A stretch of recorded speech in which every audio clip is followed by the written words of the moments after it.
ان کے ہونے کی نشانیاں ہیں جو لوگوں سے سوال کرتے ہیں۔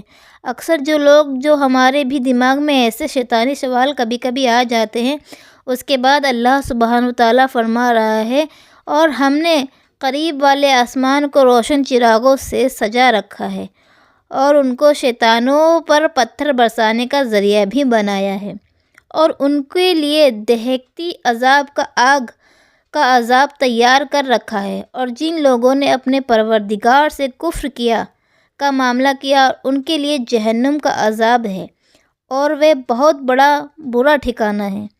تو کن لوگوں کے لیے بہت برا ٹھکانہ ہے؟ کن لوگوں کے لیے؟ جہنم، جو کفر کرتے ہیں۔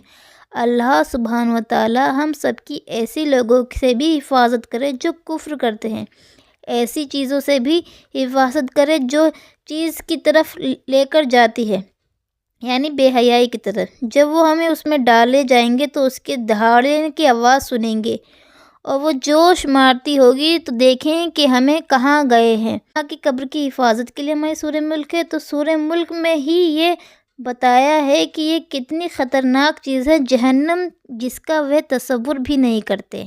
کہ ہر مومن کی، میں کہتی ہوں ہر انسان کی حفاظت کرے، ایسا لگے جیسا کہ وہ غصے میں پھٹ جائے گی۔ جب بھی ہمیں کافروں کے گروہ کے پھینکا جائے گا تو اس کی محافظ ان سے پوچھیں گے کہ کیا تمہارے پاس کوئی خبردار کرنے والا نہیں آیا تھا؟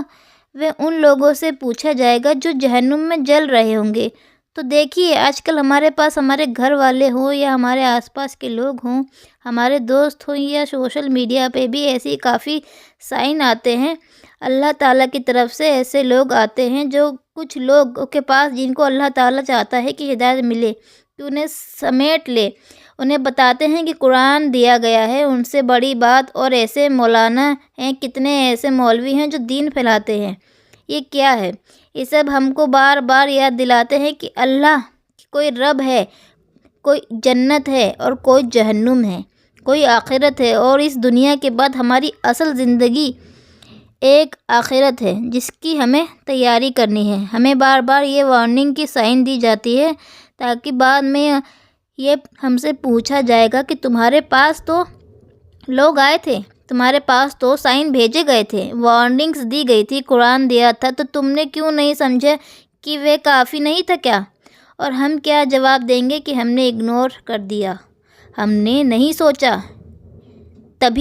ابھی تو بہت سی زندگی پڑی ہے، ابھی بہت وقت ہے، ہم نے یوں ہی نان سیریسلی اپنی پوری زندگی گزار دی، کیونکہ موت تو کوئی بھروسہ نہیں ہے، کوئی وقت نہیں ہے، کوئی جوانی نہیں ہے، کوئی بیماری کو اس سے بہانا نہیں چاہیے، بس تو موت تو کسی کو بھی آ جاتی ہے۔ پھر وہ کیا کریں گے؟ کیا کہیں گے کہ ہاں بے شک ہمارے پاس خبردار کرنے والا آیا تھا، کیونکہ وہاں تو جھوٹ نہیں بول سکتے نہ وہ، مگر ہم نے اسے جھٹلا دیا اور کہا کہ اللہ نے کچھ ہی نازل نہیں کیا۔ تمہاری حقیقت اس کے سوا کچھ نہیں کہ تم بڑی بھاری گمراہی میں پڑے ہوئے ہو۔ اور وہ کہیں گے کہ اگر ہم سن لیا کرتے اور سمجھ سے کام لیا کرتے تو آج دوزخ والوں میں شامل نہ ہوتے۔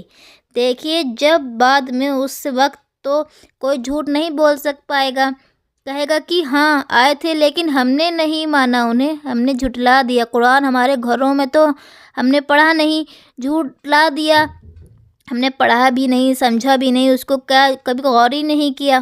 آج ہم مسلمان ہیں پر افسوس مومن نہیں، اور ہم مومن بننا تھا، دل میں مومن یہ نہیں صرف کہ ہم ایک مسلمان کے گھر میں پیدا ہو گئے ہیں تو نام لیا کہ ہم نے سرنیم مل گیا ہے۔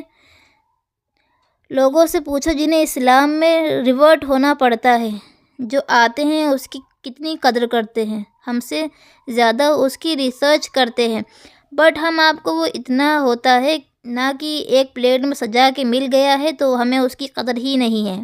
بٹ ابھی بھی وقت یوں ہی نہ کوئی بھی یہ ویڈیو بھی دیکھ رہا ہو تو اس کے لیے یہ بھی سائن ہی ہے کہ ابھی بھی وقت ہے، لوٹ آئیں۔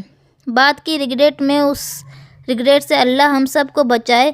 اس سے بہت بہتر ہے کہ ہم اپنی زندگیوں کو کتنے ہی گناہ کیوں نہ کیے ہوں گے، اب بھی وقت ہے کہ اپنے ٹریک پہ آئیں، because never to late.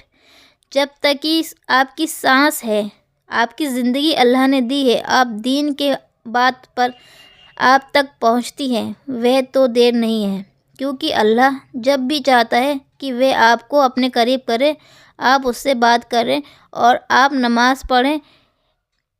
Simple, کچھ اتنا مشکل نہیں ہے کہ ٹرسٹ می، اس طرح وہ اپنے گناہ کا خود ترا لیں گے۔ غرض فٹ کا ہے دوزخ والوں پر، اس کے برخلاف جو لوگ دین بنا دیکھے اپنے پروردگار سے ڈرتے۔ کیا لوگ یہ خیال کیے ہوئے ہیں کہ صرف یہ کہنے سے کہ ہم ایمان لے آئے چھوڑ دیے جائیں گے؟